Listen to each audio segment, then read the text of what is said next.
بسم الله الرحمن الرحيم. الحمد لله رب العالمين. الصلاة والسلام على رسوله الأمين نبينا محمد بن عبد الله خاتم النبيين والمرسلين وعلى آله وأصحابه أجمعين وعلى من تبعهم بإحسان إلى يوم الدين وبعد. فأعوذ بالله السميع العليم من الشيطان الرجيم من همزه ونفخه ونفثه. بسم الله الرحمن الرحيم. وأقيموا الصلاة وآتوا الزكاة وأطيعوا الرسول لعلكم ترحمون. رب اشرح لي صدري ويسر لي أمري واحلل عقدة من لساني يفقه قولي. اللهم زدنا علما. இல்லாமுள்ள அல்லாஹ்வை போற்றியும் புகழ்ந்தும் அவனையே துதித்தும் ஆரம்பிக்கின்றேன். அன்பார்ந்தவர்களே, அல்லாஹுடைய மாபெரும் கிருபையினால் நமது மர்கஸுல் ஃபுர்கான் சார்பாக ஒரு முதல் பெரிய அமர்வு நடைபெற்றிருக்கிறது. அதில் குறிப்பிட்ட ஒரு பாகத்தை முடித்த பிறகு அதிலும் நிறைய தொழுகை சம்பந்தமான தகவல்களை நம்முடைய மக்ரிப் தொழுகைக்கு முன்னால் ஆசிரியர் ஷேக் உவைஸ் ஹஃபிதஹுல்லா அவங்க நமக்கு எடுத்து வச்சாங்க.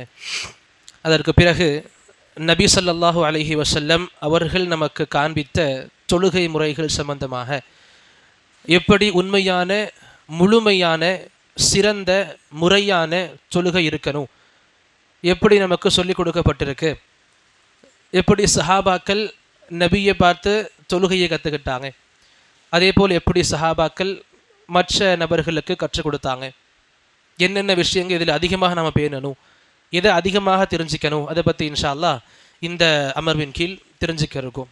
அல்லாஹ் நமக்கு சரியான புரிதலை வழங்குவனாக. அல்லாஹும்ம ஆமீன். முதல்லையே நான் இங்கே தெளிவுபடுத்திக்க விரும்புவேன். தொழுகை சம்பந்தமான அலிஃப் டு யா எல்லாமுமே ஏ டு செட் முழுக்க இங்கே சொல்லப்படும்ன்றது கிடையாது. ஏன்னா நமக்கு ஏற்படக்கூடிய சந்தேகங்கள் நிறைய செயல்கள் ரீதியாக, தொழுகை மட்டுமே எடுத்துக்கிட்டாலும் ஒரு அமர்வு ரீதியாக நிறைய சந்தேகங்கள் நமக்கு வரலாம். ஆக அந்த சந்தேகங்கள் எல்லாமுமே உங்களுக்கு இந்த ஒரு அமர்வில் தீர்வு கிடைக்கும் அப்படின்னா கண்டிப்பாக கிடையாது. எதை நம்ம பேசிக்காக தெரிஞ்சுக்கணுமோ, தொழுகை அப்படின்னா ஒரு அடியானுக்கு கண்டிப்பாக தெரிஞ்சுக்க வேண்டிய விஷயங்கள், அடிப்படையான விஷயங்கள், எந்த விஷயங்களை கொண்டு நம்முடைய தொழுகை இன்னும் மெருகேற்றப்படுகிறது என்பதை பற்றி இன்ஷா அல்லாஹ் தெரிஞ்சுக்க போகிறோம். முழுக்க உங்களுக்கு இந்த அமர்வு நீங்கள் முடிச்சிட்டிங்கன்னா தொழுகையை பற்றின எல்லாமே உங்களுக்கு தெரிஞ்சிடும். எந்த டவுட் இருந்தாலும் நீங்கள் கிளியர் பண்ணலான்ற அளவுக்கு நமக்கு இந்த அமர்வு இருக்காது. மாறாக ரொம்ப அடிப்படைகள், தொழுகை சம்பந்தமான அடிப்படையான விஷயங்கள் எல்லாத்தையும் இன்ஷா அல்லாஹ் கவர் பண்ண விரும்புவோம்.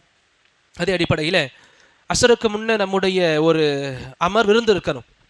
உது சம்பந்தமான ஒரு அமர்வு அசருக்கு முன்னே இருந்திருக்கணும். அல்லாஹுடைய நாட்டம் நம்ம ஒன்றும் பண்ண முடியாது. ஆக நம்முடைய அந்த அமர்வு இன்ஷா அல்லாஹ் இங்கே ஆரம்ப சில நிமிடங்கள் அதை பற்றி எடுத்து சொல்லிட்டு பிறகு தொழுகையுடைய விரிவாகம் பற்றி போயிடுவோம் இன்ஷா அல்லாஹ். முதல்லையே நமக்கு இங்கே உங்களுக்கு முன்னால் ஓதி காண்பிக்கப்பட்ட வசனத்தில் அல்லாஹ் தஆலா சூரத்து நூர் அதில் அல்லாஹ் சொல்லி கொடுப்பான், அகீமுஸ் ஸலா வ ஆத்து ஸக்கா, தொழுகையை நிலைநாட்டுங்கள், ஜகாத்தை கொடுங்க. தொழுகை ஜகாத் இதுவே மிக சிறந்த அமல்களில் ஒன்று. தொழுகையும் ஒன்று, ஜகாத்தும் ஒன்று, நாம் அடுத்து நோன்பையும் சேர்த்துக்கலாம். இப்படி சிறந்த அமல்கள் பட்டியலிடும் பொழுது அல்லாஹ் தஆலா அதிகமாக தொழுகையோடு ஜகாத் நினைச்சு பேசுவான்.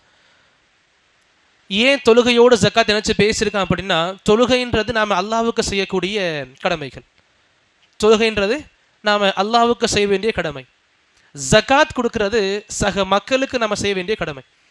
ஆக அல்லாஹ் ரப்புல் ஆலமீன் எப்பவுமே நீங்கள் என்ன மட்டுமே வணங்கணும்னு சொல்லி கொடுக்குறான்ல, அந்த ஷிர்க் அல்லாஹ்வுக்கு அறவே இருக்கக்கூடாது. தௌஹீது சார்ந்த எந்த இடத்துலையும் அல்லாஹ்வுக்கு நிகர் நாம் எதுவும் சொல்லிக்க கூடாது, எதுவுமே இல்லை உண்மையிலேயே. அப்படி அல்லாஹ்வுக்கு செய்ய வேண்டிய கடமைகளை மட்டும் செஞ்சுட்டு வாங்க, மற்ற எல்லாரையும் அம்போன்னு விட்டுருங்க அப்படின்னு சொல்றது இஸ்லாமிய பழக்கம் கிடையாது. அல்லாஹ்வுடைய அடியானாக உண்மையான முஸ்லிமாக நம்ம வாழ்கிறோம் அப்படின்னா அல்லாஹ்வுக்கு செய்ய வேண்டிய கடமைகளையும் நாம் முறையாக செய்யணும், பிறகு படைப்பினங்களுக்கு செய்ய வேண்டிய கடமைகளையும் முறையாக செய்யணும். அப்போதான் உண்மையான சிறந்த முஸ்லீமாக நானும் நீங்களும் இன்ஷா அல்லாஹ் இருக்க முடியும். இங்கே அல்லாஹ் ரப்புல் ஆலமீன் நல்லா கவனிக்க வேண்டிய விஷயம் இது. தொழுகை பற்றி பேசியிருக்கான், ஜக்காத்தை பற்றி பேசியிருக்கான், அல்லாஹ் அதற்கு பிறகு உடனே சொல்லி கொடுத்தான் அத்தியோ ரசூல், உங்கள் ரசூலை நீங்கள் பின்பற்றுங்க. ஆக அல்லாஹ் இங்கே தொழுகையை பற்றியும் ஜக்காத்தை பற்றியும் சொல்லி முடித்த உடனே ரசூலை பின்பற்றுங்கன்னு சொல்லியிருக்கான்னா இதுக்கு பெரிய அர்த்தங்கள் இருக்குது. ஏன்னா இன்னைக்கு நிறைய விஷயங்கள், இன்னைக்கு நானும் உங்களுக்கு வீடியோ ப்ளே பண்ணலான்னு இருந்தேன், பட் நமக்கு நேரம் அவ்வளோ இல்லை. எப்படியெல்லாம் மக்கள் தொழுதுகிட்டு இருக்காங்க இந்த காலகட்டத்தில். வெவ்வேறு நாடுகளில் தொழுகை முறைகள் மாறுபட்டு கிடக்குது, சிதறி போய் கிடக்குது. பார்த்தா இதா தொழுகை இப்படியே தொழுந்துகிட்டு இருக்கோம். அவங்களுக்கு பின்னாடி 100, 200, 500, 1000 பேர் தொழுதுட்டு இருப்பாங்க. ஆனால் அந்த தொழுகை முறை, நம்ம தொழுகை முறையை பார்த்தா வானத்துக்கும் பூமிக்கும் வெளிய வித்தியாசங்கள் இருக்கும். அப்படி நிறைய தொழுகை முறைகள் இன்னைக்கும் நடந்துக்கிட்டு தான் இருக்குது. தொழுகையில் ஓதப்படக்கூடிய விஷயங்கள் அதுவுமே மாற்றப்பட்ட விஷயங்களாக பார்க்க முடியும். நிறைய இடங்கள்ல ஷியாக்கள் தொழுகை பார்த்தீங்கன்னா அப்படியே கண்டுபிடிக்கலாம் எப்படி மாற்றப்பட்டிருக்கு. சுப்ஹான் அல்லாஹ். ஆக இப்படியெல்லாம் நமக்கு பெரிய மாற்றங்கள் ஏற்படுதுன்றதுனால அல்லாஹ் நமக்கு அப்பயே சொல்லி கொடுத்துட்டான், உங்களுக்கு முக்கியமான விஷயங்கள், இபாதத் சம்பந்தமான அனைத்து விஷயங்கள், மார்க்கம் சம்பந்தமான முழுமையான விஷயங்களை நீங்க கத்துக்கணும் அப்படின்னா அல்லாஹ் ரப்புல் ஆலமீன் கிட்ட இருந்து நேரடியாக கத்துக்கிட்ட முஹம்மது ரசூலுல்லாஹி ஸல்லல்லாஹு அலைஹி வஸல்லம் அவங்க கிட்ட பார்த்துதான் அல்லாஹ் இங்கே சொல்லி கொடுத்தா, தொழுகை நிலைநாட்டுங்க, ஜகாத்தை கொடுத்து வாங்க, இறை தூதரை பின்பற்றுங்க. ஏன்? லஅல்லக்கும் துர்ஹமூன், நீங்கள் இரக்கம் செய்யப்படுவீர்கள், உங்களுக்கு ரஹ்மத் கிடைக்கும். அல்லாஹ்வுடைய ரஹ்மத் கிடைக்கிறதுக்கு மிக சிறந்த வழியாக அல்லாஹ்வே சொல்லி கொடுத்துட்டா, நீங்க செய்யக்கூடிய விஷயங்களை நபி செஞ்ச மாதிரி செய்யுங்க. நமக்கும் அதுதான் தேவை. இன்னைக்கு நம்ம கண் முன்னாடி மக்கள் எப்படி வேணா இருக்கட்டும், ஏன் நம்முடைய சொந்த குடும்பத்திலேயே காலங்காலமாக மக்கள் எப்படி வேணா தொழுது வந்திருக்கட்டும், எப்படி வேணா அவங்களுடைய முறைகள் மாறுபட்டு இருக்கட்டும், நானும் நீங்களும் இருக்கிறோம், நமக்கு இது அறவே சான்றாக அமையாது. என்னுடைய அப்பா இப்படி தொழுதாங்க, என்னுடைய அம்மா இப்படி தொழுதாங்க, என்னுடைய குடும்ப மக்கள் இப்படி தொழுக சொல்லி கொடுத்தாங்க, இவங்க சொன்னாங்க, அவங்க இதை நம்ம சான்றாக எடுத்துக்கிட்டு தொழுகிறதுக்கு நமக்கு வசதியும் கிடையாது, வாய்ப்பும் கிடையாது. இன்னும் சொல்லப்போ நமக்கு அந்த அளவுக்கு உரிமையும் இல்லை. ஏன்னா நமக்கு தொழுகையை கொடுத்தவங்க நம்ம வாப்பா உம்மாவோ வீட்டு மக்களோ கிடையாது. அல்லாஹ் தொழுகையை கொடுத்தான், அதுவும் அல்லாஹ் அன்பளிப்பாக கொடுத்தான் தொழுகையை.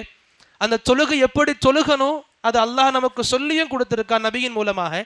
என்னுடைய அடிப்படை கடமை என்னவா இருக்கணும், அந்த தொழுகையை நான் நிறைவேற்றுறேன் அப்படின்னா நபி சொல்லி கொடுத்த முறையில் இருக்கணும். என்னுடைய நபி எனக்கு எப்படி சொல்லி கொடுத்தாங்க அந்த அடிப்படையில் என்னுடைய தொழுகை இருக்கும். மற்றபடி தொழுகை சம்பந்தமான முக்கியத்துவங்கள் அவங்க எல்லாருக்குமே நிறைய தெரிஞ்சிருக்கும். நபி எந்த அளவுக்கு முக்கியமாக சொல்லி கொடுத்துருக்காங்க. இதற்கு முன்னே நம்ம தரிசனம் கேட்டிருந்தோம், ஒரு முஸ்லீமுக்கும் முஸ்லீம் அல்லாதவனுக்கும் இடையில இருக்கிற ஒரு மிகப்பெரிய திரையே தொழுகை தான். அந்த தொழுகையை தொழுகிற வரைக்கும் நீங்களும் நானும் முஸ்லீமாக, உண்மையான முஸ்லீமாக இருக்கலாம். அந்த தொழுகை நம்ம கிட்ட இல்லை அப்படின்னா வெறும் பெயர் தாங்கி சோகால்டு முஸ்லீமாக இருக்கலாம்.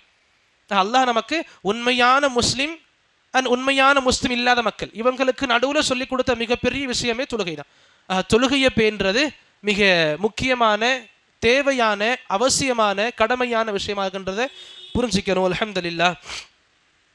இப்போ இந்த தொழுகைக்கு நம்ம எந்த அளவுக்கு தயார் ஆகுவோம் அப்படின்னா, அல்லாஹ் ரப்புல் ஆலமீன் மற்ற எந்த வணக்க வழிபாட்டுக்கும் இல்லாத ஒரு எக்ஸ்ட்ராவான விஷயத்தை தொழுகையோட சொல்லி கொடுத்துருப்பான்.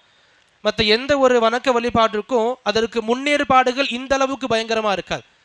இப்போ தொழுகைக்கு எப்படி உது இருக்குதோ அந்த அளவுக்கு எந்த அமலுக்கும் நம்மளால் பார்க்க முடியாது. இந்த அளவுக்கு எல்லாம் ஏற்பாடுகளை பலப்படுத்தி வச்சிருக்கான்.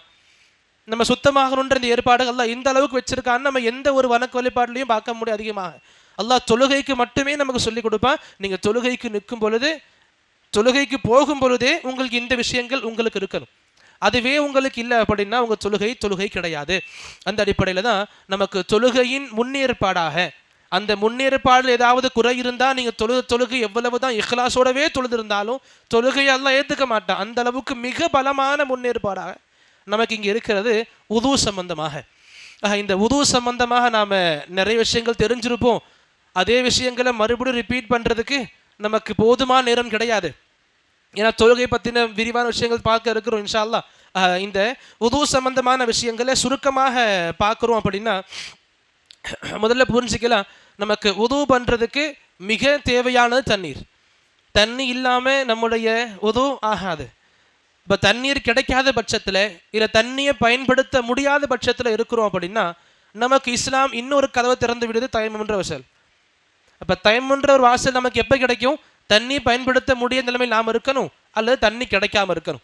தண்ணி பயன்படுத்த முடியாத எல்லாரும் எடுத்துக்கலாம். ஜுரமா இருக்கு, உட முடியல, இல்லை தண்ணி கம்மியா இருக்கு, இது பயன்படுத்திக்கிட்டா குடிக்க இல்லை. இது மாதிரி தண்ணீர் பயன்படுத்த முடியாத நிலையை நம்ம எப்படி இருந்தாலும் சரி, இன்னொன்று தண்ணீர் இல்லாமல் இருந்தாலும் சரி, அப்போ நமக்கு இஸ்லாம் சொல்லுது நீங்க தயமம் பண்ணிக்கலாம். இது இன்னொரு விஷயம் என்னன்னா, மக்கள் தயமம்ன்ற அந்தஸ்தும் சரியாக புரிஞ்சுக்க மாட்டாங்க.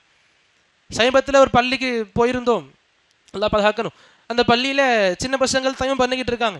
எப்படி தயமம் பண்றாங்க அப்படின்னா, நம்ம உது பண்ணுவோம்ல, நம்ம உதவு பண்ற மாதிரியே தயமம் பண்ணிக்கிட்டு இருக்காங்க. அவங்களுக்கு என்ன புரிஞ்சிருக்காங்க, தயமம்னா தண்ணி இல்லாம நேரத்தில் உதவு பண்றது.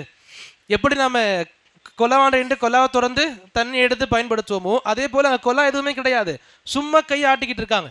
அங்கே அந்த ஆப்ஜெக்ட் இல்லை, கொலா இல்லை, சும்மா திருப்புறாங்க. தண்ணி எதுவுமே இல்லை, சும்மா கை துளைச்சிக்கிட்டு இருக்காங்க. தண்ணி கையில் இல்லை, எடுத்து சும்மா வாயில் எடுத்துட்டு காற்றை மட்டும் துப்பிட்டு இருக்காங்க, மூக்க செஞ்சுக்கிட்டு இருக்காங்க. எதுவுமே தண்ணி கிடையாது, வெறும் வெறும் காற்று. அந்த கொலாவை அங்கே கொலாவே இல்லை, சும்மா துறக்குறாங்க, தண்ணி எடுக்கிறாங்க, மூஞ்சை தேய்ச்சிக்கிறாங்க, பிறகு கை கழுவுறாங்க, மசா பண்ணுறாங்க, காலு கழுவுறாங்க, பிறகு குலா முடி துவா வச்சுட்டு போகிறாங்க.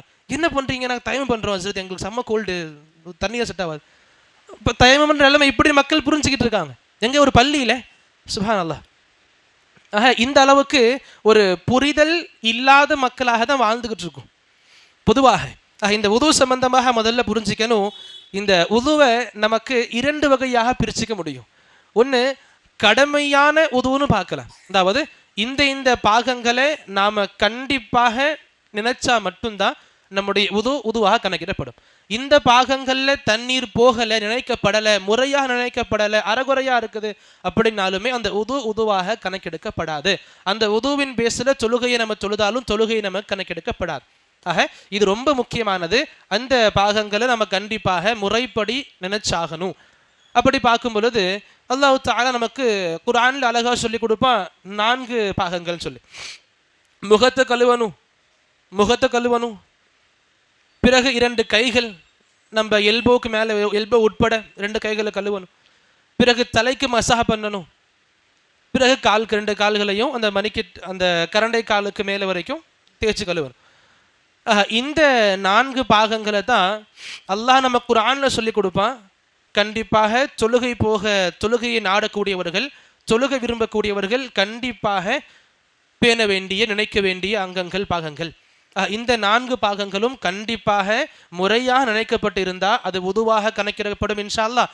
அதில் ஏதாவது குறை இருக்குது, கையை கழுவுறோம், ஒரு கையை நல்லபடியாக கழுவிட்டோம், லெஃப்ட் ஹேண்ட் கழுவும் போது எல்போக்கு தண்ணி போகலை, மற்றபடி மசா பண்ணுறோம், காலு கழுவுறோம் அப்படின்னா கூட உது நம்மளது முழுமை ஆகலை. ஏன்னா அல்லாஹ் சொல்லி கொடுப்பான் இலல் மராஃபிக், நம்முடைய கைகள் அந்த எல்போவை உட்பட முழுமையாக நினைக்கப்பட்டு இருக்கணும். இங்கே உதுன்னா இதுவும் கண்டிப்பாக நான் சொல்ல வேண்டிய இடத்துல இருக்கேன். இன்னைக்கு மக்கள் உது பண்ண நிலைமை இருக்குல்ல, பார்க்கும் பொழுது நமக்கு இப்படி நபி சொல்லி கொடுத்த உது கிடையாது. நல்லபடியாக பண்ணியிருப்பாங்க, இந்த 4 பாகங்கள் தான் கழுவி இருப்பாங்க, இன்னும் நபி சொல்லி கொடுத்த சுன்னாக்களையும் மேற்கொண்டு இருப்பாங்க. ஆனால் தண்ணீரை அப்படி வேஸ்ட் பண்ணுவாங்க. நபி நமக்கு அதை வலியுறுத்ததே கிடையாது. தண்ணியை உது பண்ணும் பொழுது அப்படி வேஸ்ட் பண்ணுவாங்க. நபியுடைய உதுவை பற்றி கேட்கும் பொழுது சஹாபாக்கள் சொல்லுவாங்க, ஒரு முத்தில் முடிஞ்சிடும். ஒரு முத்து அப்படின்னா நம்ம அதிகபட்சமாக எடுத்துக்கிட்டால் 3/4 லிட்டர் எடுத்துக்கலாம். 3/4 லிட்டர் தண்ணி அதிகபட்சம், மேக்ஸிமம். இந்த 1/2 லிட்டர் வந்து கொஞ்சம் அதிகமாக, அந்த தண்ணீரில் நபியுடைய உதுவே முடிஞ்சிடும். இப்போ நம்ம தண்ணி எடுத்து ஃபுல்லாக தெளிக்கணும், ஃபுல்லாக குளிக்கணுன்றது முக்கியம் கிடையாது. அந்த அங்கங்கள் நினையப்பட்டு இருக்கணும். நார்மல் தண்ணி இருக்குது, கொஞ்சம் எடுத்துக்கிட்டோம், அந்த கொஞ்சம் தண்ணியை வச்சு முழுக்க நினைக்கப்பட்டதா போதுமானது. எடுத்து தண்ணீரை ஊற்றணும், கைகளை கொலாவை திறந்து கைகளை நீட்டி கழுவிக்கிட்டே இருப்பாங்க, தண்ணி போயிட்டே இருக்கும், டேங்கு காலி ஆயிரும், மோட்ரு போடுங்கன்னு அங்கே குரல் வரும், இன்னும் உது முடிஞ்சிருக்காது. இந்த அளவுக்கு உது பண்ண நபி நமக்கு சொல்லி கொடுக்கல. இந்த அளவுக்கு நம்முடைய உது இருக்கவும் கூடாது. நபி சொல்லி கொடுப்பாங்க, உங்கள் வீட்டுக்கு முன்னாடி பெரிய ஆறே ஓடட்டும், அந்த ஆறில் போய் நீங்கள் உது பண்ணக்கூடிய உங்களுக்கு வாய்ப்பு ஏற்படுதுன்னா அங்கேயுமே நீங்கள் பார்த்து எவ்வளவு உங்களுக்கு தேவை, எவ்வளவு குறைவான நீரில் உது பண்ணிட்டு வாங்க. நபி குளிப்பாங்க தெரியுமா? சுப்ஹான் அல்லாஹ். நபியுடைய குளியல் ரொம்ப குறைவான தண்ணீரில் முடிஞ்சிடும். எப்படி ஒரு முத்தில் நபி உது பண்ணுவாங்களோ 4-4.5 முத்தில் நபியோட குளிப்பு முடிஞ்சிடும். நபி குளிச்சு முடிஞ்சிருவாங்க. நம்ம கால தண்ணீரை கணக்கு எடுக்கணும் லிட்டரில் அப்படின்னா ஒரு மேக்ஸிமம் பார்க்கும் பொழுது 4-5 லிட்டர் நபியுடைய குளியல் முடிஞ்சிடும். 5 ரொம்ப அதிகம். இன்னைக்கு நம்ம உது பண்ணுறதுக்கு நபி குளிக்க எடுத்துக்கிட்ட தண்ணி விட அதிகமாக எடுத்துக்கிறோம் இல்லை? தண்ணீரை நம்முடைய வாழ்க்கையாக பார்க்கணும். அதனால தான் அந்த அரபு தேசங்களில் பார்க்கும் பொழுது தண்ணீர் சம்பந்தமான இடங்கள் எங்கெங்கெல்லாம் இருக்கும் அங்கங்கெல்லாம் ஒட்டியிருப்பாங்க. அல் மா உஹயா, நீர் உங்கள் வாழ்க்கை, ஃபஹ்ஃபத் பிஹயாத்திக், உங்கள் வாழ்க்கையை நீங்கள் பாதுகாத்துக்கோங்க. தண்ணீர் நமக்கு ரொம்ப தேவையானது. அந்த தண்ணீர் நமக்கு அல்லாஹ் அதிகமாக கொடுக்குறான்றதுக்காக இஷ்டத்துக்கும் பயன்படுத்த அல்லாஹ் கிட்ட கேள்வி கணக்கும் கண்டிப்பாக இருக்குது, புரிஞ்சுக்கணும். ஆக ரொம்ப கடமையாக பேணக்கூடிய விஷயங்கள் உதுன்னு பார்த்தா 4 இருக்குது. முகத்தை கழுவணும் முறையாக. முகம்னா நம்ம முடியுடைய ஆரம்பம் இருக்கு, நெத்தியுடைய ஆரம்பத்திலிருந்து கீழ் தாடை வரைக்கும், அண்ட் சைடில் 2 காதுடைய சோனைகள் வரைக்கும் முழுக்க கழுவப்பட்டிருக்கணும். அண்ட் அல்ஹம்துலில்லாஹ் யாருக்கு தாடி இருக்குதோ அவங்க அல்ஹம்துலில்லாஹ் இந்த கீழே வரைக்கும் கழுவ வேண்டிய கடமை கிடையாது. அங்கு நபி சொல்லி கொடுப்பாங்க, நீங்கள் தாடியை விரல விட்டு கோதி கழுவுனா போதுமானது.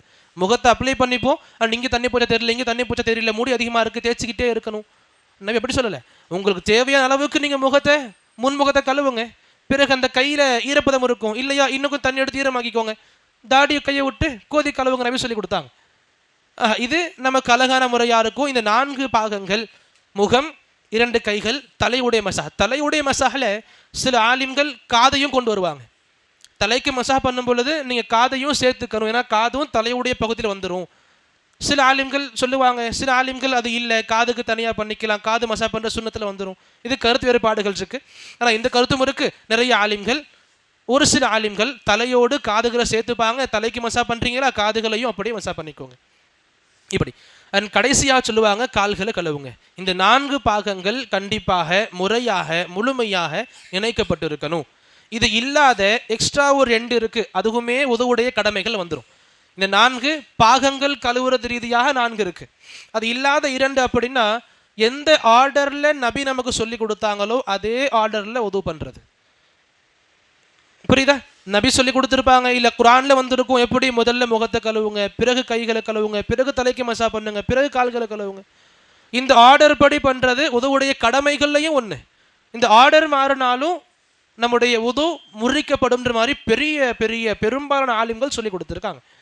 ஆர்டர் மாறதுனா எப்படி, முதல்ல போனோன்னா கைகளை முழங்கை வரையும் கழுவிப்பேன், பிறகு காலை கழுவிப்பேன், பிறகு மசா பண்ணுறேன், பிறகு மூஞ்ச கழுவிக்கிறேன். அல்லாஹ் சொல்ற 4 பாகங்கள் முடிஞ்சிருச்சு தானே.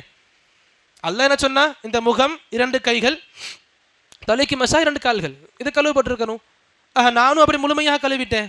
ஆனால் முதல்ல காலை கழுவிட்டேன், பிறகு கை, பிறகு மசா, பிறகு மூஞ்சி. தர்த்தீப் மாறுதில்லை, அந்த ஆர்டர் மாறுதில்லை. அந்த ஆர்டர் மாறினாலும் நம்முடைய உது பாத்தில் ஆகிரும், நம்முடைய உதுவாக கணக்கெடுக்கப்படாது அப்படின்னு பெரும்பாலான உலமாக்களுடைய கருத்து நமக்கு இருக்குது. அண்ட் கடைசியாக 6வதாக நம்ம தொடர்ச்சியாக பண்ணணும். உது பண்ண ஆரம்பிச்சிருப்போம், ஒரு ஃபோன் வந்திருக்கும், அப்படியே விட்டுட்டு ஃபோன் பேசிக்கிட்டு இருப்போம், அந்த ஃபோன் உலகத்தில் கடந்துக்கிட்டு இருப்போம். பிறகு ஃபோன் கட் பண்ண பிறகு வந்திருப்போம், அதே உதவை கண்டினியூ பண்ணுவாங்க.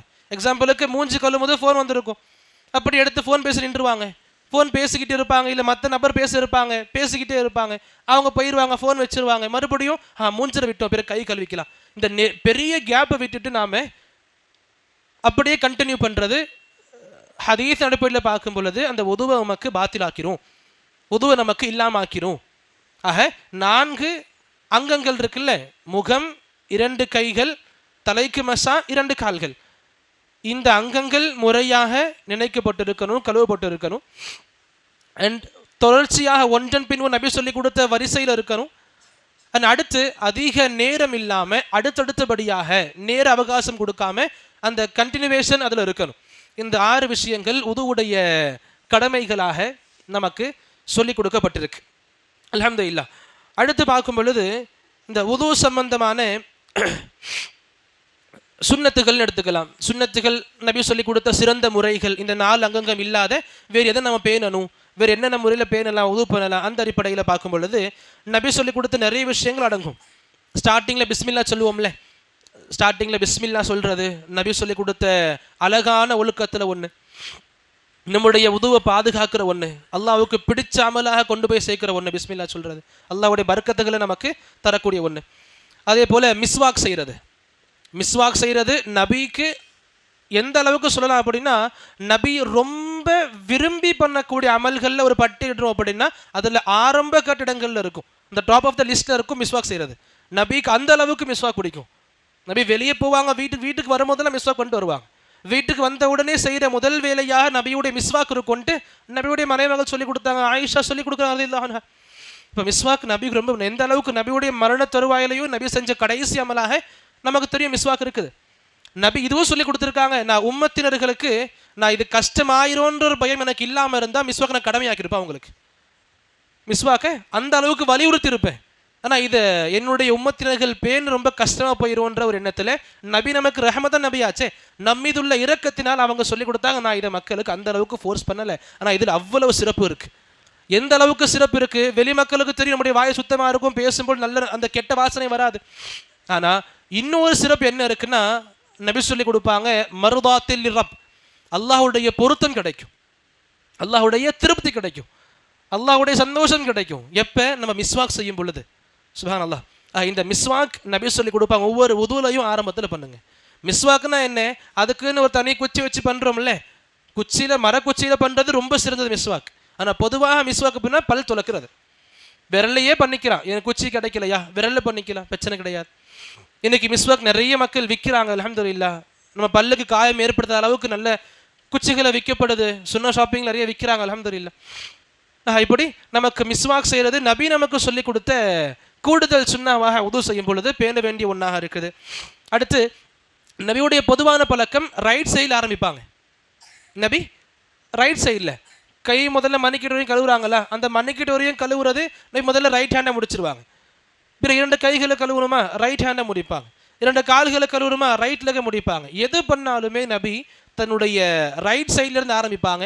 ரைட் சைட்லேருந்து செயலை துவங்குறது உது பண்ணும் பொழுதும் கூட நபி சொல்லி கொடுத்த சுன்னாஹில் வரும், அல்ஹம்துலில்லாஹ். அப்புறம் பொதுவானது வாய் கொப்பளிக்கிறது, நாசிக்கு நீர் செலுத்துறது, மூக்குக்கு நீர் செலுத்து. இங்கேயும் கூட ஒரு பழக்க மக்கள்கிட்ட அதிகமாக பார்க்கலாம். என்ன பொதுவாக பண்ணுவாங்க, தண்ணி எடுப்பாங்க, வாய் கொப்பளிப்பாங்க 3 வாட்டி, பிறகு மறுபடியும் தண்ணி எடுப்பாங்க, தனியாக மூக்குக்கு தண்ணி போடுவாங்க. இது இப்படி பண்ணுறதுனால தண்ணீர் கூடுதலாக விரயமாகும், தண்ணி அதிகமாக செலவாகும். நபியுடைய ஒரு சில ஹதீஸ்களை பார்க்கும்பொழுது, சஹாபாக்களுடைய அறிவிப்புகளை பார்க்கும் பொழுது நபி என்ன பண்ணுவாங்க, தண்ணி எடுப்பாங்க ஒரு கையில், அதை தண்ணி எடுத்துப்பாங்க, வாய்க்கு கொஞ்சம் தண்ணியை போடுவாங்க, இன்னும் தண்ணி மீதம் இருக்கும், அப்படியே மூக்குக்குள்ளே விடுவாங்க. தண்ணி எடுப்பாங்க, வாய் கொஞ்சம் எடுத்துப்பாங்க, அப்படியே மீதமுள்ள தண்ணியை மூக்குக்கு செலுத்துவாங்க, அப்படியே மூக்கை க்ளீன் பண்ணிப்பாங்க, வாய் தண்ணி துப்பிடுவாங்க. மறுபடியும் தண்ணி எடுப்பாங்க, வாய் கொஞ்சம் தண்ணி எடுத்துப்பாங்க, பிறகு மூக்கில் விடுவாங்க, மூக்கு க்ளீன் பண்ணுவாங்க, வாய் துப்புவாங்க. பிறகு 3rd டைம் தண்ணி எடுப்பாங்க, வாய்க்கு கொஞ்சம் தண்ணி எடுத்துப்பாங்க, பிறகு மூக்கு தண்ணி விடுவாங்க, மூக்கை க்ளீன் பண்ணுவாங்க, வாய் குப்பிரிச்சு தண்ணி துப்பிடுவாங்க. இந்த மாதிரி நபி ஒரு கையில் எடுத்த தண்ணீரை வாய்க்கும் முடிச்சுப்பாங்க, மூக்குக்கும் முடிச்சுப்பாங்க. ஆனால் இன்னைக்கு நம்ம 3 வாட்டி தண்ணியாக வாய்க்கு பொழிப்போம், 3 வாட்டி தண்ணியாக மூக்குக்கு தண்ணியை வேஸ்ட் பண்ணுவோம். இப்படி நபி சொல்லி கொடுத்த சிறந்த முறை இது கிடையாது. நபி சொல்லுவாங்க, தண்ணீரை எவ்வளவு முடியுமோ அவ்வளவு சிக்கனமாக யூஸ் பண்ணுங்க, தண்ணீரை எவ்வளவு முடியுமோ அவ்வளவு குறைவாக யூஸ் பண்ணுங்க. 1/2 லிட்டரில் ஒரு மனிதர் உது பண்ணி முடிச்சிருக்காரு அப்படின்னா எவ்வளவு இதை பண்ணியிருப்பாங்க, அந்த உது முறையாகவும் இருந்திருக்கும். சுப்ஹானல்லாஹ், ரொம்ப குறையுள்ள இதுவாக கிடையாது இது. அதே போல் இங்கே நான் புரிஞ்சுக்கலாம், அந்த காதுகள், அந்த ஒரு சில ஆலிம்கள் அடிப்படையில் காதுக்கு மசா பண்ணுறது தலையில் சேர்ந்துடும். ஆனால் ஒரு சில ஆலிம்கள் சொல்லுவாங்க, நீங்கள் அல்லாஹ் தஆலா அப்படி காதை மென்ஷன் பண்ணியிருந்தா தனியாக சொல்லியிருப்பான். ஆனால் அங்கே அல்லாஹ் சொல்லிற அந்த வசனத்தில் வெறும் வம்சஹு பிர்ஊசிக்கும், உங்கள் தலைகளை மசா பண்ணுங்கன்னு சொல்லி கொடுத்துருக்கான். அப்போ நீங்கள் காதை கடமைன்னு கொண்டு போக முடியாது, நபி சொல்லி கொடுத்த சுன்னஹ்ல சேர்த்துக்கலாம். இதுதான் சிறந்த கருத்தும் கூட. ஹதீஸுக்கு அடிப்படையில் பார்க்கும் பொழுது காதுகளை நம்ம நபி சொல்லி கொடுத்த சுன்னஹ் ரீதியாக பார்க்கறது சிறந்தது. இங்கே இன்னொரு தவறான புரிதல் என்ன இருக்குது அப்படின்னா, கழுத்துக்கு மசா பண்ணுவாங்க, உது பண்ணும் பொழுது தலைக்கு மசா பண்ணுவாங்க, அந்த நேரத்தில் அல்லது தொழுகை உது பண்ணி முடிஞ்ச பிறகு கைகள் ஈரம் இருக்கும்ல, கழுத்து அடைப்பாங்க. இப்படி நபி சொல்லி கொடுத்த முறை கிடையாது. கழுத்துக்களை மசா பண்ணுறது நம்ம எந்த ஒரு ஃபிக் கிதாபுகளில் பார்க்க முடியாது. நபி செஞ்ச மாதிரி, சஹாபாக்கள் பார்த்த மாதிரி, சஹாபாக்கள் செஞ்ச மாதிரி, சஹாபாக்கள் செஞ்சதை அவங்க மாணவர்கள் பார்த்த மாதிரி. என்னது கழுத்துக்கு மசா பண்ணுறது, கழுத்துக்கு மசா பண்ணுறது நபி சொல்லி கொடுத்த உதுவின் முறைகளில் கிடையாது. இதையும் புரிஞ்சுக்கணும். பொதுவாக மக்கள் அதிக முத்தம் கொடுத்துப்பாங்கல்ல, நபி பேரை சொன்னால் ஊதி கண்ணை தரைப்பாங்க, முத்தம் கொடுத்துப்பாங்க. இதெல்லாம் கண்ணியம்னு சொல்லுவாங்க, இது கண்ணியம் கிடையாது. அல்லாஹ் பாதுகாக்கணும். அல்லாஹுல் முஸ்தான். அடுத்து இப்போ இந்த உதுவுடைய சுன்னாக்கள் ரீதியாக பார்க்கும் பொழுது எந்த அளவுக்கு நாம் இந்த காதுகளை மசா செய்கிறது, காதுகள் நினைக்கிறத நபியுடைய சுன்னா தெரிஞ்சுக்கிட்டோமோ, பிறகு இந்த கைகள் கால்கள் கழுவோம்ல, இந்த கைகளை மணிக்கட்டு வரை கழுவுறது, இதுவுமே நபி சொல்லி கொடுத்த சுன்னாக்கள்ல வரும். கைகளை முதல்ல கழுவுறோம்ல மணிக்கட்டு வரைக்கும் 2 கைகள், இதுவுமே ஃபர்து கிடையாது, நபி சொல்லி கொடுத்த சுன்னாக்களில் வந்துடும் அல்ஹம்துலில்லாஹ். இப்படி கைகளை கழுவும் பொழுது இல்லை கால்களை கழுவும் பொழுது விரல்களுக்கு மத்தியில் விரல்களை விட்டு கோதி கழுவுறது, கைகளை கழுவும் விரல்களுக்குள்ள விரல்களை விட்டு கழுவுறது, கால்கள் கழுவும் போது கால் விரல்களை விட்டு கால் கழுவுறது, இது எல்லாம் நபி சொல்லி கொடுத்த சிறந்த முறையில் இன்ஷா அல்லாஹ் வரும். அது கண்டிப்பாக பண்ணி ஆகணும். அப்படி கோதி கழுவுலாம் அவங்க உதவு கிடையாது, இப்படி சொல்கிறதுக்கு நமக்கு அனுமதி கிடையாது. இது நமக்கு நபி சொல்லி கொடுத்த சிறந்த முறைகளில் வரும். கடைசியாக துஆ ஓதுறது, கடைசியாக துஆ ஓதுறது. உது பண்ண பிறகு துஆ இருக்கும் தெரியுமா, நபி சொல்லி கொடுப்பாங்க. அந்த துஆ யார் முறையாக உது பண்ணி இந்த துஆவுடைய வலமை யார் கொண்டு இருப்பாங்களோ, ஒரு வாட்டி கிடையாது, இதே வலமையாக யார் வச்சிருப்பாங்களோ, முறையாக உது பண்ணி அந்த துஆ ஒவ்வொரு வாட்டி உது பண்ணும் பொழுதும் உது பண்ணி முடித்த பிறகு இந்த துஆவை ஓதக்கூடிய வலமை இருக்குமோ அவங்களுக்கு இந்த சிறப்பு நபி சொல்லி கொடுத்துருப்பாங்க. என்ன தெரியுமா? மாஷா அல்லாஹ். சரி, நபி சொல்லி கொடுப்பாங்க. யார் வலமையாக அவங்களுடைய பழக்கமாக இது இருக்குமோ, எப்படி உதுவை ஆரம்பத்துல இருந்து லாஸ்ட் வரைக்கும் முறையாக நபி சொல்லி கொடுத்த சுன்னஹக்களை பேணி முறையாக பண்ணி பிறகு கடைசியில் இந்த துஆ ஓது யார் முடிப்பாங்களோ ஒவ்வொரு வாட்டியும் உது பண்ணும் பொழுதும் நபி சொன்னாங்க, சொர்க்கத்துடைய 8 வாசல்களில் அவங்க எந்த வாசல்கள் வழியாக வேணாலும் சொர்க்கத்துக்குள்ளே போகலாம். இந்த அளவுக்கு சொர்க்கத்துடைய வாசல்களை தேர்ந்தெடுக்கிற ஆப்ஷன் எல்லாம் அவங்களுக்கு கொடுத்துருவான். சொர்க்கத்துக்கு போகிறதே பெருசு, எந்த வாசலில் விட்டாலும் யா அல்லாஹ் எனக்கு அதுவே போதுமானது. அதில் இந்த வாசல் தான் உங்களுக்கு வேணும்னு தேர்ந்தெடுக்கிற வாய்ப்பு அல்லாஹ் உங்களுக்கு கொடுக்குறான். அப்படின்னா இது நமக்கு பெரிய சிறப்பு தானே. சுப்ஹான் அல்லாஹ். அல்லாஹ்வுடைய சொர்க்கத்துடைய வாசல்ல அவ்வளோ பெரிய சொர்க்கத்துக்குள்ளே போகும் பொழுது அங்கே இருக்கிற ஏற்பாடுகள் நம்மளால் யோசித்து பார்க்க முடியாது. இன்றைக்கி சொல்கிறோம்ல 5 ஸ்டார் 7 ஸ்டார் ஹோட்டல்ஸ்லாம் போகும்போது அதுக்கு ஒருத்தவங்க நிற்பாங்க, கார்பெட் விரிக்கப்படும், லைனாக நிற்பாங்க, பெரிய மனிதர் வராரா, கையில் ஆயுதங்கள் ஏந்திய மக்கள் வரவேற்பாங்க நிப்பாட்டி. இப்போ இந்த அற்ப உலகத்தில் இவ்வளோ இடங்கள் அல்லாஹ் கொடுக்கும் பொழுது அவங்களுக்கு அல்லாஹ் எந்த சொர்க்கத்தை நமக்கு சொல்லி கொடுத்தானோ உலகத்தில் இருக்கும் பொழுது உங்களால் யோசிச்சியும் பார்க்க முடியாது. என்னதான் உதாரணங்கள் நான் சொல்லி கொடுத்தாலும் உதாரணங்களை கொண்டு உங்களால் இமேஜின் பண்ண முடியாது. எந்த கண்ணும் இது வரைக்கும் பார்த்தது கிடையாது. நம்மள எந்த கண்களும் பார்த்திராத, காதுகள் கேட்டிராத, யோசிச்சு கூட பார்க்க முடிய அளவுக்கு சிறந்த இடமா சொர்க்கம் இருக்கு. அப்படின்னா அந்த சொர்க்கத்துடைய என்ட்ரி எந்த அளவுக்கு பலமாக இருக்கும். சுப்ஹானல்லாஹ். நபி சொல்லி கொடுத்தாங்க, அந்த 8 வாசல்களில் எந்த வாசல் வழியாக சொர்க்கத்துக்குள்ளே போக நீங்கள் விரும்புகிறீங்களோ அந்த வாசல் வழியாக போயிடலான்னு சொல்லி அல்லாஹ் தஆலா நமக்கு அந்த ஆப்ஷனை கொடுப்பான். எப்போ எப்போ மாஷா அல்லாஹ் முழுமையாக உது பண்ணி உதுவுக்கு பிறகுள்ள துவாவை யார் வலமையாக ஓதக்கூடிய பழக்கம் கொண்டு இருப்பாங்களோ. என்ன துவா தெரியுமா? உது பண்ணதுக்கு பிறகு அஷ்ஹது அல்லா இலாஹ இல்லல்லாஹு வஹ்தஹு லா ஷரீக லஹ் வ அஷ்ஹது அன்ன முஹம்மதன் அப்துஹு வ ரசூலுஹு அல்லாஹும்ம ஜஅல்னி மினத் தவ்வாபீன் வ ஜஅல்னி மினல் முத்ததஹிரீன். ஹதீஸ்கள் நமக்கு 2 விதமாக வந்திருக்கும். முதல் ஆரம்ப கட்ட துவா இருக்குல்ல, அஷ்ஹது அல்லா இலாஹ இல்லல்லாஹ் வஹ்தஹு லா ஷரீக லஹ் வ அஷ்ஹது அன்ன முஹம்மதன் அப்துஹு வ ரசூலுஹு. இதுவரைக்கும் ஓதக்கூடிய பழக்கம் நபிக்கிட்ட இருந்துருந்துச்சு இப்படின்ற துவாக்கள் பார்க்க முடியும், ஹதீஸ்களை பார்க்க முடியும். ஒரு சில ஹதீஸ்களில் நபி இதையும் தாண்டி இன்னொரு வரி எக்ஸ்ட்ரா ஆட் பண்ணியிருந்தாங்க, அல்லாஹும்ம ஜஅல்னி மினத் தவ்வாபீன் வ ஜஅல்னி மினல் முத்ததஹிரீன். இது 2ல் நமக்கு சிறந்த கருத்தாக பார்க்கும் பொழுது 2த்தையும் ஓதுனா நல்லது, அல்ஹம்துலில்லாஹ். அப்போ இந்த துவாக்கள் ஓதுறதுனால கிடைக்கிற நன்மையும் கிடைச்சிரும் இன்ஷா அல்லாஹ். கிடைக்க போகிற கூலியும் ரொம்ப அழகான கூலியாக இருக்கும். எந்த வாசல் வழியாக விரும்புகிறோமோ அந்த வாசல் வழியாக நாம் இன்ஷா அல்லாஹ் போய்க்கலாம். இது உது சம்பந்தமான சுன்னஹக்கள் ரீதி. இந்த துவா ஓதுறது நபி சொல்லி கொடுத்த முஸ்தஹபாத், அந்த சிறந்த விஷயங்களில் சுன்னஹக்களில் கொண்டு வரலாம். அதே போல் இந்த உதுவுடைய முறிக்கக்கூடிய காரியங்கள்னு பார்க்கும். இன்றைக்கி மக்கள் நிறைய சொல்லுவாங்க தெரியுமா, உது பண்ணிட்டு சாப்பிட்டா உது முறிஞ்சிரும், சாப்பிட்ட பிறகு மறுபடியும் உது பண்ணுவாங்க, உது பண்ணிட்டு திட்டா உது முறிஞ்சிரும், உது பண்ணிட்டு தகாத வார்த்தையை பேசினா உது முறிஞ்சிரும், உது பண்ண பிறகு மியூசிக் கேட்டால் உது முறிஞ்சிரும், உது பண்ண பிறகு டிவி பார்த்தா உது முறிஞ்சிரும். இது என்னமோ உது பண்ணுறதுக்கு முன்னாடி நம்ம ஹலால்ன்ற மாதிரி, உது பண்ணுறதுக்கு முன்னாடி டிவி பார்க்கறது ஹலால், மியூசிக் ஹலால்ன்ற மாதிரி, உது பண்ணதுக்கு அப்புறம் பண்ணால் முறிஞ்சிரும். எப்படி தொழுகை இன்ன பிறகு சாப்பிட்டா தொழுகை முறிஞ்சிருமோ அப்படி உது பண்ண பிறகு இது பண்ணால் உது முறிஞ்சிரும். எப்பவுமே தப்பு தான். அது நபி சொல்லி கொடுத்த இந்த முறிப்பவைகள் இது கிடையாது. நபி நமக்கு சொல்லி கொடுத்தாங்க. ஆரம்ப கட்டது சட்டமாக இருந்துச்சு. இந்த மாதிரி உது பண்ணியிருப்பாங்க, உது பண்ண பிறகு நெருப்பால் சமைக்கப்பட்ட உணவு சாப்பிட்டா உது முறிஞ்சிரும். ஆரம்ப கால சட்டமாக இருந்துச்சு. பிறகு நபியுடைய கடைசி காலகட்ட சட்டங்கள் மாற்றி அமைக்கப்பட்டுச்சு. அல்லாஹ் நமக்கு இலகுவை கொடுத்தான். இந்த மாதிரி நெருப்பால் சமைக்கப்பட்ட உணவு சாப்பிட்ட பிறகு உங்களுக்கு உது முறியாது, அந்த உது உங்களுக்கு ஸ்டேபிளாக இருக்கும். அந்த அதை நம்ம கொடுத்த மிகப்பெரிய சலுகையில் ஒன்று. அப்போ உதுவை முறிக்கக்கூடிய காரியங்கள்னு பார்க்கும் பொழுது நம்ம பொதுவாக 4 விஷயங்கள் எடுத்துக்கலாம். இதில் ரொம்ப பேசிக்கானது, ஒருத்தர் இஸ்லாமை விட்டு வெளியே போயிட்டா அப்படின்னா உது முறிஞ்சிடும். இஸ்லாமை விட்டு வெளியே முர்த்ததாயிட்டாரு, வெளியே போய் வேறு மார்க்கத்தை அக்செப்ட் பண்ணிக்கிட்டாரு, முஸ்லீம் வந்து கிறிஸ்டின் ஆகிட்டார், முஸ்லீம் டு ஹிந்து ஆகிட்டார், இந்த இஸ்லாமை விட்டு போயிட்டார் அப்படின்னா அவர் எல்லாமே தொடர முடிஞ்சிடும். அந்த அடிப்படையில் உதுவை முறிஞ்சிடும் வருது. நார்மலாக புரிஞ்சுக்கிறதுல ஒன்று. எப்படி இஸ்லாமை விட்டுட்டா வேறு மார்க்கத்தை அக்செப்ட் பண்ணிக்கிட்டா அவங்களுக்கு இஸ்லாம் சார்ந்த எல்லாம் விடுபட்டு போயிடும். அந்த அடிப்படையில் உதுவும் இல்லாமல் ஆயிரும். 1. 2, இந்த உடம்பில் உள்ள 2 துவாரங்கள், முன்பின் துவாரங்கள்லேருந்து எது வெளியேறினாலும் உது முறிஞ்சிடும். முன்பின் துவாரங்களில் எந்த ஒன்று வெளியேறினாலும் உது முறிஞ்சிடும். குளிப்பு கடமையாகிறதுக்கு சில நிபந்தனைகள் இருக்குது. உது முறியறதுக்கு முன்பின் துவாரங்கள்லேருந்து, நம்முடைய மர்மஸ்தனத்திலிருந்து எந்த ஒன்று வெளியே வந்தாலுமே உது முறிக்கப்படும். இது ஒன்று.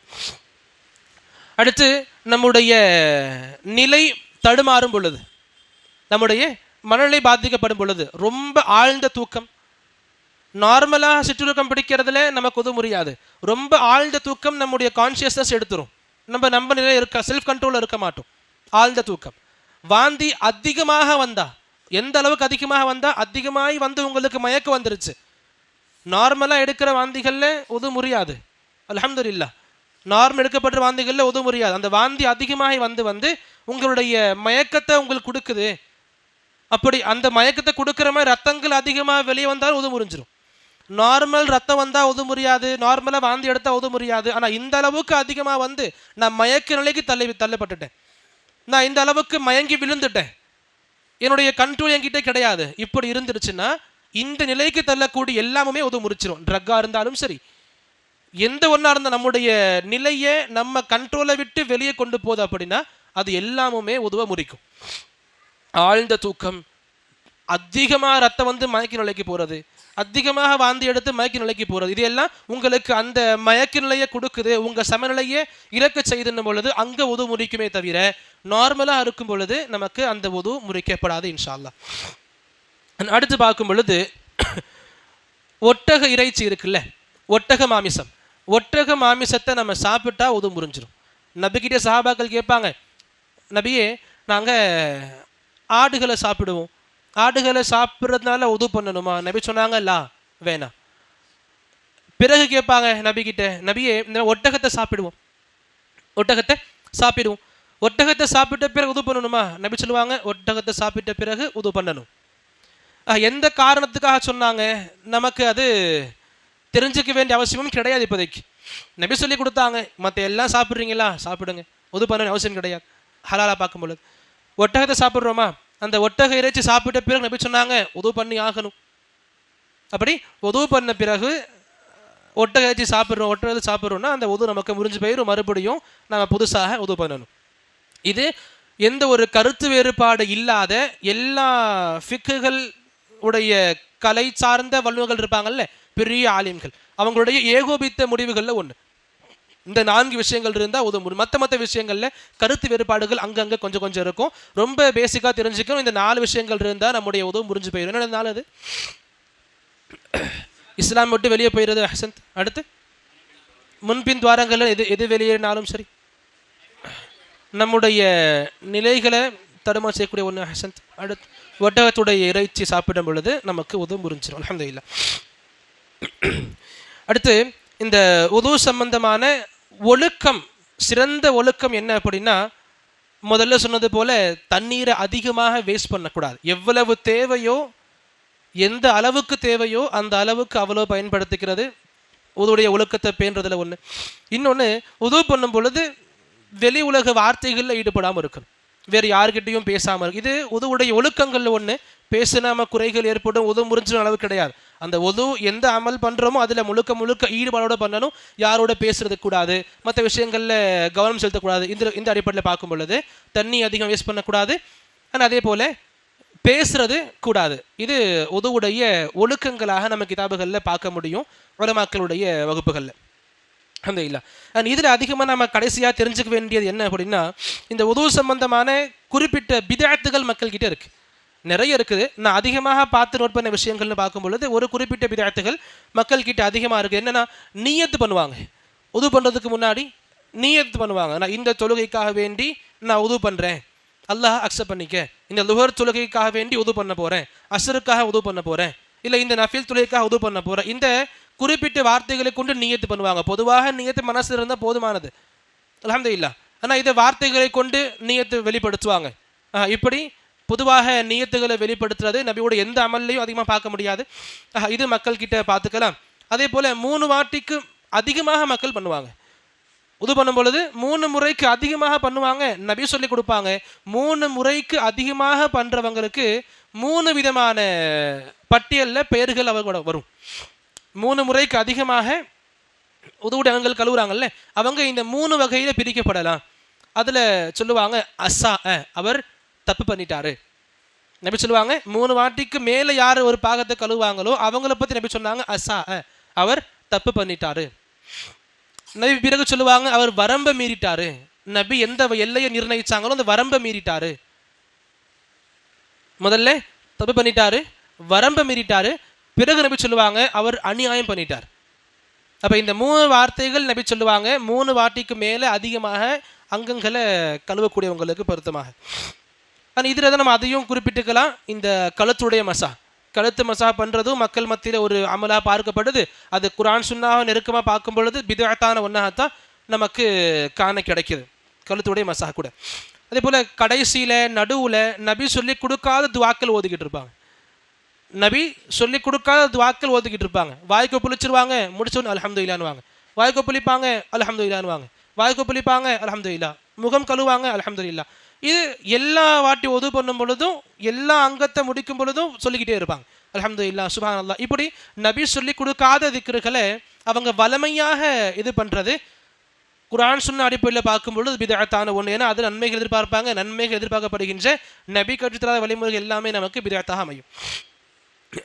அடுத்து இன்னொன்று இருக்கும், உது பண்ணும் பொழுது கிப்லாவை பார்த்த மாதிரி நிற்கணும்னு சொல்லுவாங்க. கிப்லாவை பார்த்த மாதிரி நின்று தான் உது பண்ணணும். இது பரவலாக பார்க்கப்படுகின்ற பிதஅத்துகளில் ஒன்று. இதனால தான் ஒரு குறிப்பிட்ட பள்ளிகளில் உது பண்ணக்கூடிய சட்டங்கள் இடங்கள் இருக்கும்ல, சிஸ்டம், அது அப்படியே கிப்லாவை பார்த்த மாதிரி இருக்கும். அந்த பள்ளிக்கு போனாலே நீங்கள் உது பண்ணும் பொழுது கிப்லாவை பார்த்து நிற்கிற மாதிரி தான் இருக்கும். இன்னும் ஒரு பள்ளி எனக்கு தெரியும், நம்ம மஹல்லால இருக்கிற பள்ளி தான். எனக்கு இந்த கிப்லா ஃபேஸ் பண்ணுற மாதிரி உதுவுடைய சிஸ்டம் அமைக்க முடியலன்னு சொல்லி இடத்த மாற்றிக்கிட்டாங்க. கிப்லா ஃபேஸ் பண்ணுற மாதிரி உது பண்ணக்கூடிய சிஸ்டம் அமைக்க முடியலை, இடம் பற்றாக்குறையாக இருக்குது. இந்த காரணத்துக்காக வேண்டி இடத்த மாற்றினாங்க பள்ளிக்கு. இந்த இடம் வேணாம், வேற இடம் பார்த்துக்கிறோம், வேறு ஏரியா பார்த்துக்கிறோம். இந்த அளவுக்கு மக்கள் இதில் கவனம் அதிகமாக செலுத்துகிறாங்க. இதுவுமே வெளிப்படையாக பார்க்கும் பிதஅத்துகளில் ஒன்று. அடுத்து இன்னொன்று, இந்த உது பண்ணும் பொழுது சுடு தண்ணிகளை பயன்படுத்தக்கூடாது. எவ்வளவு பெரிய குளிராக இருந்தாலும் நீங்கள் எந்த தண்ணி அல்லாஹ் கொடுக்குறானோ அந்த தண்ணி தான் நீங்கள் உது பண்ணணும். சுடு தண்ணியை பயன்படுத்துறது உங்களுக்கு சரியான முறை கிடையாதுன்னு மக்கள் சொல்லுவாங்க. இடங்களில் போஸ்டர்லையும் பார்த்தேன், சுடு தண்ணி இங்கே கொடுக்கப்படாது பண்ணுறதுக்கு நபி வழி கிடையாது. இந்த அளவுக்கு மக்கள் வெளிப்படையாக பகிரங்கவும் படுத்துகிறாங்க. இந்த அளவுக்கு இது பேண வேண்டிய விஷயம் கிடையாது. நமக்கு உடம்பு முடியாது இருக்க சுடு தண்ணியில் உது பண்ணிக்கலாம், குளிச்சிக்கலாம், அல்ஹம்துலில்லாஹ், நமக்கு வசதிகள் இருக்குது, அல்ஹம்துலில்லாஹ். அதை விட்டுட்டு இந்த மாதிரி விஷயங்களை பண்ணிக்கிறது நமக்கு குர்ஆன் சுன்னாவுக்கு ஏற்ற ஒத்து போகிற காரியம் கிடையாதுன்னு புரிஞ்சுக்கணும். இது உது சம்பந்தமான ஒரு குறிப்பிட்ட விஷயங்களாக பார்க்க முடியும். பிறகு தொழுகை சம்பந்தமாக போகிறதுக்கு முன்னாடி ஒரு சின்ன இடைவேளை, பிரேக். 7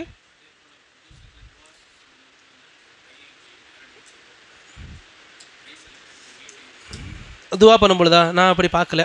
அப்படி பண்ணுறாங்கன்னா இன்னொரு பழக்கம் இருக்குது. எப்போ அல்லாஹ் பற்றி பேசினாலும் மேலே காட்டுவாங்க. இதில் ஒரு சில ஆலிம்கள் அனுமதி கொடுப்பாங்க, அல்லாஹ் பற்றி பேசும்பொழுது மேலே விரல காட்டுறது தப்பு கிடையாது. ஏன்னா அல்லாஹ் மேலே இருக்கா, மக்கள் புரிஞ்சுக்கிட்டு இருக்காங்க அல்லாஹ் எல்லா இடத்துல இருக்கிறான்ற மாதிரி. அந்த எண்ணத்தில் காட்டுறாங்கன்னா தப்பு இல்லை. நான் உது பண்ண பிறகு அந்த நேரத்தில் மட்டும் விரலை உயர்த்தி காட்டுறாங்க இல்லை அசைக்கிறாங்க அப்படின்னா அதுக்கு மார்க்கத்தில் நான் படித்த வரைக்கும் ஹதீஸ்களில் இடம் கிடையாது, அல்ஹம்துலில்லாஹ். அப்போ இந்த அளவுக்கு நமக்கு உது சம்பந்தமான விஷயங்கள் இருக்குது. இந்த உது சம்பந்தமாக எதுக்கு இவ்வளவு விளக்கங்கள் கொடுக்கப்படுது அப்படின்னா, நமக்கு தேவையான முறைகள் எதுவோ அதை மட்டும் தெரிஞ்சுக்கணும். எப்படி தயமும் அதை தெரிஞ்சுக்கணும். தயமும் ரொம்ப பெருசு ஒன்றும் கிடையாது, ரொம்ப பெருசுலாம் கிடையாது, ரொம்ப இலகுவாக புரிஞ்சுக்கிற ஒன்று. சுத்தமான மண் இருக்கா, சுத்தமான நபி சொல்லி சுத்தமான மண்ணில் ஒரு தட்டு தட்டுங்க, தட்டு எடுங்க. ஏதாச்சும் உங்களுக்கு அந்த சின்ன சின்ன கல் ஒட்டி இருக்கா, வாயில் ஊதுற மாதிரி ஹதீஸ் ஒன்று இருக்குது, இல்லை பின்னங்கையை தட்டுற மாதிரி ஹதீஸ் ஒன்று இருக்குது. ரெண்டு வகையாகவும் பார்த்துக்கலாம். ஒரு தட்டு தட்டணும், பிறகு எடுக்கணும். எதுவுமே இல்லையா, மூஞ்ச ஒரு வாட்டி தொடச்சிக்கணும், 2 கைகளை மன்னிக்கிட்டு தொடச்சிக்கணும். தைமம் ஹலாஸ், முடிஞ்சிருச்சு. மற்றபடி இதுக்காக வேண்டி நீங்கள் பண்ணுறதெல்லாம் தைமம் கிடையாது. அல்ஹம்துலில்லாஹ். இப்படி உது சம்பந்தமான விஷயங்கள் நமக்கு சொல்லிக் கொடுக்கப்படுது. இவ்வளவு தான் நமக்கு உதுவும் கூட. இதில் எந்த ஒரு கூடுதலும் குறையும் நமக்கு இதில் கிடையாதுன்றதை புரிஞ்சுக்கணும். அல்ஹம்துலில்லாஹ். பிறகு தொழுகை சம்பந்தமாக போகும் பொழுது ரொம்ப பேசிக்கான ஒரு சில வார்த்தைகள் நமக்கு இருக்கும்ல. நிற்கிறதுக்கு சொல்லுவோம் நம்ம கியாம்னு சொல்லுவோம், குனிகிறதுக்கு நம்ம ருக்குன்னு சொல்லுவோம், தரையில் நெத்தியை வச்சு இருக்கிறதுக்கு சஜிதான்னு சொல்லுவோம், உட்கார்ந்து இருக்கிறதுக்கு நம்ம தஷஹுதுன்னு சொல்லுவோம். அண்ட் முதல் தக்பீர் தஹரிமான்னு சொல்லுவோம். இப்போ தக்பீர் தஹரிமான்ற பேர் ஏன் வந்து தெரியுமா ஜி? மாஷா அல்லாஹ். நம்ம அந்த முதல் தக்பீர் இருக்குல்ல, முதல் தக்பீர் நமக்கு தஹ்ரீமான்னு சொல்லுவோம். தஹ்ரீமா அப்படின்னா நமக்கு ஹராமாக்கக்கூடிய தக்பீர். நம்ம சொல்லக்கூடிய அந்த ஒரு அல்லாஹ் அக்பர் தக்பீர்னாலே அல்லாஹ் அக்பர். நிறைய மக்கள் கைகளை கட்டுற தக்பீர்னு புரிஞ்சுக்கிறாங்க. தக்பீர் கைகளை கட்டுறது கிடையாது.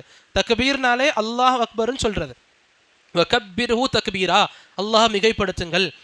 அல்லாஹ் மிகைப்படுத்துறது, அல்லாஹ் நீ ரொம்ப பெரியவன் ஒத்துக்கிறோம்ல, அந்த அல்லாஹ் நீ பெரியவன் சொல்றது தான் தக்பீர்.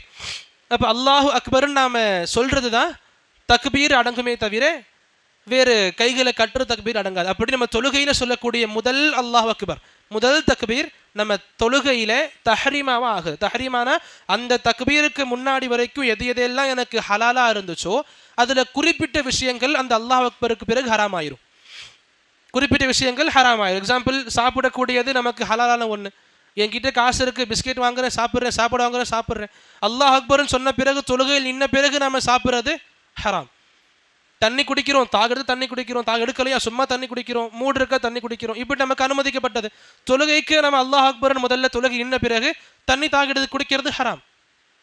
இப்போ நம்ம இங்கே இருக்கிறேன், எனக்கு தோணுது இங்கே பார்க்குறேன், எனக்கு தோணுது அங்கே போய் நிற்கிறேன், சுற்றிக்கிட்டு இருக்கேன், தொழுகைக்காகவே அல்லாஹ் அக்பர் சொல்லிட்டேன், அதுக்கப்புறம் நான் அதிகமாக அசைகிறது எனக்கு ஹராம். இப்போ நீங்கள் ஒரு பேசுகிறீங்க, சிரிப்பு, சத்தமாக சிரிக்கிறதே முதல்ல நம்பி வெறுப்பாங்க. சத்தமாக சிரிக்கிறேன் பிரச்சனை கிடையாது, நான் தொழுகைக்காகவே அல்லாஹ் அக்பர் சொல்லியாச்சு, பிறகு அங்கே சத்தமாக சிரிக்கிறேன், அது ஹராம். இப்படி ஒரு சில விஷயங்கள் நமக்கு ஹலாலாக இருக்கும். அந்த அல்லாஹ் அக்பர்னு சொல்லக்கூடிய முதல் அல்லாஹ் அக்பர் இருக்குல்ல, அந்த முதல் அல்லாஹ் அக்பர் இந்த எல்லா விஷயங்களும் நமக்கு ஹராமாக்கும். எது வரைக்கும்? தஸ்லீம் தஹ்லீலா வரைக்கும். எப்படி நம்ம தக்பீர் தஹரீமான்னு சொல்லுவோமோ முதல் அல்லாஹ் அக்பரை, அதே போல சொல்லுவாங்க தஸ்லீம் தஹ்லீலா. நம்ம கடைசியாக சொல்லக்கூடிய சலாம். எப்படிப்பட்ட சலாம் அது? அது இது வரைக்கும் என் தொழுகையில் எந்த விஷயங்கள் எனக்கு ஹராமாக கொடுத்துச்சோ அந்த விஷயங்கள் எனக்கு ஹலாலாக கொடுக்குது. சாப்பிட்ற தொழுகையில் ஹராம், அந்த சலாம் கொடுத்த பிறகு சாப்பிடலாம் இல்லை. தண்ணி குடிக்கிற தொழுகையில் ஹராம், சலாம் கொடுத்த பிறகு தண்ணி குடிச்சிக்கலாம். அங்கே இங்கே போகிற தொழுகையில் ஹராம், சலாம் கொடுத்த பிறகு நான் ஏன் எங்கே வேணா போகலாம். இப்போ தொழுகை சத்தமாக சிரிக்கிறது ஹராம், சலாம் கொடுத்த பிறகு நான் சத்தமாக சிரிச்சுக்கலாம், பிரச்சனை கிடையாது. இப்படி அந்த குறிப்பிட்ட விஷயங்களை ஹராமாக்கும் முதல் தக்பீர். இப்போ 2 நிமிஷம் தொழுகிறோம், 10 நிமிஷம் தொழுகிறோம், 2 ஹவர் தொழுகிறோம். அப்போ நம்ம தொழக்கூடிய தொழுகை நேரம் எவ்வளவு வேணா இருக்கட்டும், அந்த தொழுகை நேரத்தில் இந்த முதல் அல்லாஹ் அக்பர் சொல்லியாச்சு. அந்த அல்லாஹ் அக்பர் நீங்கள் ஸ்டார்டிங்கில் ஜமாத்தா தொழுகும் பொழுது இமாம் இருப்பாங்க ஃபர்ஸ்ட் ரக்காத்தில். இமாமுடைய தக்பீர் தஹரிமால சேர்ந்தா மட்டும்தான் தக்பீர் தஹரிமான்னு கிடையாது. நீங்கள் வரீங்க செகண்ட் ரக்காத்தில், இமாமுடைய தொழுகை 2 ரக்காத்து முடிஞ்சிருக்கும், அவங்க அத்தையாத்தில் இருப்பாங்க, அங்கே 3rd ரக்காத்து எழுந்து வச்சுப்பாங்க. நீங்கள் வந்து சேருவீங்க 3rd ரக்காத் அல்லாஹ் அக்பர் சொல்லுவீங்க. உங்களுக்கு இந்த 3rd ரக்காத்துடைய முதல் அல்லாஹ் அக்பர் தக்பீர் தஹரிமா புரிஞ்சா? இப்போ இமாம் அல்லாஹ் அக்பர் சொல்லிட்டாங்க, முதல்ல இக்காமத் சொல்லப்பட்ட அல்லாஹ் அக்பர் சொல்லிட்டாங்க, பிறகு நான் வெளியிட்டு ஃபோன் பேசிக்கிட்டு இருக்கேன், சாப்பிட்டுக்கிட்டு இருக்கேன், எனக்கு அதெல்லாம் ஹராம் கிடையாது. என்னுடைய தக்பீர் தஹரீமா எது சொல்றது புரிஞ்சா? இப்போ இமாமுடைய தொழுகை 4 ரக்காத்தா இருக்கட்டும், 2 ரக்காத்தா இருக்கட்டும், 3 ரக்காத்தா இருக்கட்டும், நான் எப்போ ஜமாத்தில் சேர்ந்து நான் எப்போ தொழுகை நேரத்துக்காக அல்லாஹ் அக்பர் சொல்கிறேனோ அந்த அல்லாஹ் அக்பர் தான் எனக்கு தக்பீர் தஹரீமா. இமாமுடைய தக்பீர் தஹரீமாவோடு யார் தொழக்கூடிய வாய்ப்பு அவங்க அமைச்சுப்பாங்களோ குறிப்பிட்ட வருடங்களுக்கு அவங்களுக்கு பெரிய சிறப்புகள் நம்பி சொல்லி கொடுத்தாங்க. குறிப்பிட்ட ஆண்டுகள் இமாமுடைய தக்பீர் தஹரீமாவோடு நீங்கள் 5 வேளை தொழுகையை தொழக்கூடிய பழக்கம் இருந்துச்சு அப்படின்னா நபி அவங்களுக்குன்ற சிறப்புகள் தனி பட்டியலிட்டு சொல்லியிருக்காங்க. அப்படி தக்பீர் தஹரீமா இமாமுடைய தக்பீருக்கும் மிகப்பெரிய முக்கியத்துவம் இருக்குது, நம்முடைய தனிப்படையான தொழுகைக்கும் மிகப்பெரிய முக்கியத்துவம் தக்பீர் தஹரீமாவுக்கு இருக்குது. அல்ஹம்துலில்லாஹ். அப்போ இந்த வார்த்தைகளை நம்ம புரிஞ்சுக்கணும். தக்பீர் தஹரீமான்னு சொல்கிறது அண்ட் கடைசியாக தஷஹூதுல உட்கார்றது, சலாம் கொடுக்கறது, இது எல்லாம் ஒரு சில வார்த்தைகள் நாம் நபி சொல்லி கொடுத்த வார்த்தைகளாக தெரிஞ்சு வச்சுருக்கோம் இன்ஷா அல்லாஹ். பிறகு இந்த சின்ன இடைவேளைக்கு பிறகு தொழுகை சம்பந்தமான விரிவாக்கங்களை பார்க்கலாம் இன்ஷா அல்லாஹ். வாஹிரு தஅவானா அல்ஹம்துலில்லாஹி ரப்பில் ஆலமீன்.